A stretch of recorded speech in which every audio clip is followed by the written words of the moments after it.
This always happens to me. I'm not socially confident or assertive, but I'm quite bright, and sometimes someone wants me to be more present in their life. As I've experienced abandonment, I require being invited across that threshold, the enthusiastic invitation. I wouldn't impose on someone without that, and it doesn't occur to me to. That seems like a reasonable defense, but it proves ineffectual. Once I know I'm welcome and welcomed, I can match their energy just in time for their energy to go blank. And Muggins here is left with sincere belief born from a sincere invitation. And I fawn and cloy, my instinct always being that original good nature, but the scenario becoming uglier, contextually deranging me into hassling someone who's ghosted me. In some instances, they still drip feed little reminders that they do value me and specifically, explicitly, superlatively invite my attention, but not in a way that reaches real-time balance. The internet complicates it, our friends list a graveyard of connections. For me as an individual, it's complicated by how I've always been suicidal, and I feel like I hang on because people offer me hope. But just the hope, not the payoff. I know that's unfair stakes to inflict on anyone. Like most things, I do my best to only inflict it on myself.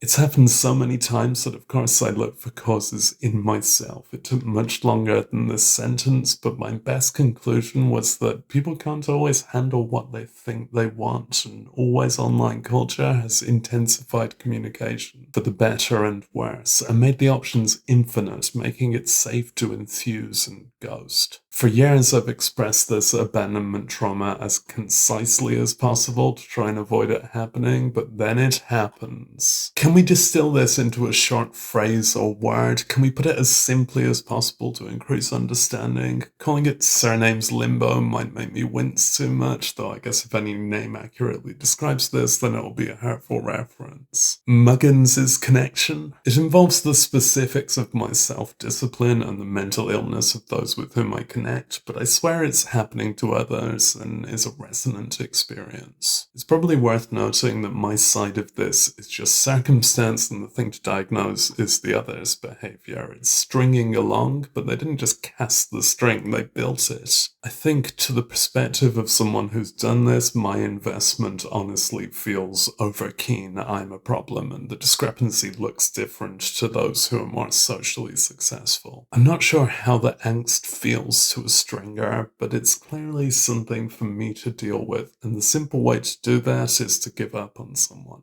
Simple and impossible. I meant to give up on someone other than myself, but they welcomed me and I crave it. Expressing this won't stop me falling for it. Clearly I'm wounded, but I don't feel blame. I would only address it with an individual for the sake of avoiding experiencing it again, though really it seems that telling people this happens to be a good way to get them to hone in on it. And it's such a cert that it feels integral to the unjustifiable vice that is human communication. My folly is believing them.